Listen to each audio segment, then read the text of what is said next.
ఆంధ్రప్రదేశ్ రాజకీయాల్లో క్రౌడ్ పుల్లర్గా భారీ ఇమేజ్ ఉన్నటువంటి రాజకీయ నాయకుడిగా ఒక కులంలో పూర్తి స్థాయి ఆధిక్యత సంపాదించినటువంటి నేతగా పవన్ కళ్యాణ్కి మంచి పేరుంది. గేమ్ చేంజర్ అనేటువంటి పేరుని ఆయన 2024 ఎన్నికల్లో సాధించారు.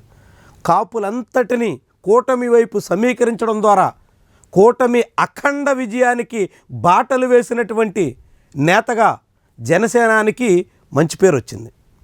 కానీ ఇప్పుడు ఏడాది కాలపు ప్రభుత్వ పాలనలో ఆయన తన ప్రతిష్టకు భిన్నంగా సాగుతున్నట్టు కనిపిస్తుంది. ఆయన ఏకంగా ముఖ్యమంత్రి కావాలని కాపుల ఆలోచన. కానీ ఆయన అందుకు విరుద్ధంగా చంద్రబాబే మరికొన్ని ఏళ్లపాటు కొనసాగాలని కోరుకుంటున్నారు. అది ఆయన రాజకీయంగా అనుకోవచ్చు. కానీ పాలనాపరమైనటువంటి వ్యవహారాల్లో పవన్ కళ్యాణ్ ఇప్పుడు నారా లోకేష్ కన్నా వెనుకబడి ఉన్నారు అనేటువంటి అభిప్రాయం కలిగించేలా ఒక సెక్షన్ మీడియా విస్తృతంగా ప్రయత్నం చేస్తుంది.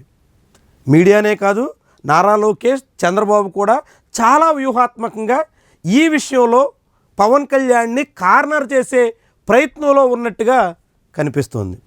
తాజాగా ప్రపంచ పర్యావరణ దినోత్సవ కార్యక్రమం జరిగింది. ఇది పవన్ కళ్యాణ్కి సంబంధించిన పర్యావరణ శాఖ, అటవీ శాఖ ఆధ్వర్యంలో సాగినటువంటి కార్యక్రమం. ఈ కార్యక్రమానికి నారా లోకేష్కి సంబంధమే లేదు. నారా లోకేష్ విద్యా, ఐటీ శాఖల మంత్రి అయినా కానీ పవన్ కళ్యాణ్కి సంబంధించిన శాఖలో పత్రికా ప్రకటన ఇస్తూ అధికారికంగా నారా లోకేష్ బొమ్మని ఆ ప్రకటనలో ముద్రించారు. ఇది దేనికి సంకేతం? పవన్ కళ్యాణ్ కన్నా నారా లోకేష్ ఎక్కువ కూటమిలో, మీడియా ప్రకటనలో, అధికారిక కార్యక్రమాల్లో నారా లోకేష్కి ఆ రీతిలో ప్రాధాన్యత ఇవ్వడం వెనక సంకేతం ఏంటి? ఇటీవల నారా లోకేష్ తన పరిధిలో కాకపోయినప్పటికీ కూడా ఎనర్జీ శాఖకు సంబంధించినటువంటి శంకుస్థాపనలకు ముఖ్య అతిథి, పరిశ్రమల శాఖకు సంబంధించినటువంటి వ్యవహారాలకు ముఖ్య అతిథి. అలా నారా లోకేష్ పాల్గొంటున్నటువంటి కార్యక్రమాల్లో పవన్ కళ్యాణ్కి ఏమీ ప్రాధాన్యత ఉండడం లేదే. పవన్ కళ్యాణ్ ఫోటోలు ఆయా కార్యక్రమాల్లో ప్రచురించడం లేదే.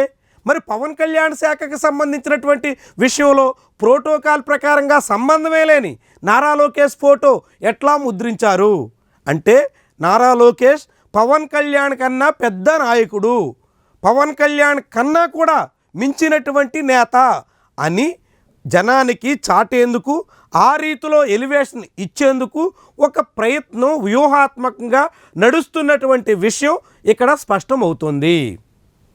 తాజాగా క్యాబినెట్ భేటీలో కూడా నారా లోకేష్ పెట్టుబడుల సమీకరణలోనూ ఉపాధి కల్పనలోనూ చొరవగా కృషి చేశారు అంటూ మొత్తం క్యాబినెట్ అంతా ఆయనకు అభినందనలు తెలిపింది.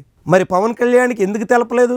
ఆయన శాఖలో, గ్రామీణాభివృద్ధి శాఖలో, పంచాయతీరాజ్లో ఒకే రోజు గిన్నీస్ బుక్ రికార్డు స్థాయిలో గ్రామ సభలు పెట్టడం దగ్గర నుంచి అనేక రకాల కార్యక్రమాల నిర్వహణలో పవన్ కళ్యాణ్ చొరవని క్యాబినెట్ ఎందుకు ఆమోదించలేదు, ఎందుకని అభినందించలేదు?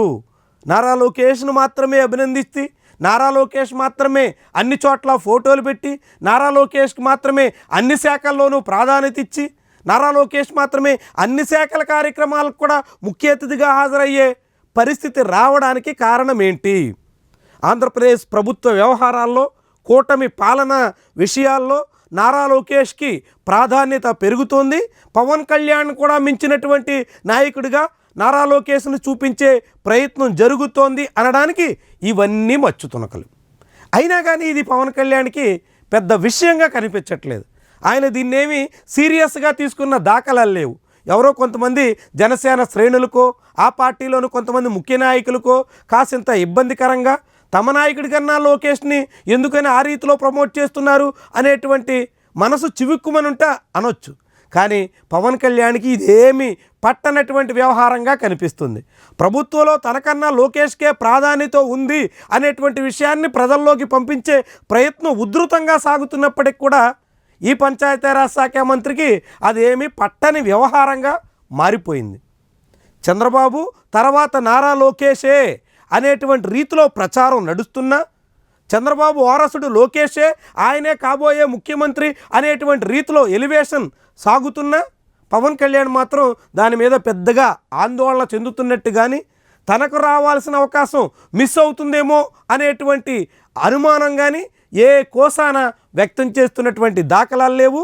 అలాంటి అభిప్రాయం ఆయనలో ఉన్నట్టు కూడా కనిపించడం లేదు. కాబట్టి అనివార్యంగా ఆంధ్రప్రదేశ్లో ప్రస్తుతం జనాదరణ విషయంలో పవన్ కళ్యాణ్కి ఎంత ప్రాధాన్యత ఉన్నప్పటికీ రాజకీయంగా అధికార కార్యకలాపాల్లో ప్రభుత్వపరమైనటువంటి పాలనా వ్యవహారాల్లో ఇప్పుడు నెంబర్ 2 నాయకుడు నారా లోకేషే అన్నది కేబినెట్ సహచరులు, ప్రభుత్వ కార్యకలాపాలు, బయట సాగుతున్నటువంటి ప్రచారంలో లభిస్తున్నటువంటి ప్రాధాన్యత అన్నీ తేటతెల్లం చేస్తున్నాయి.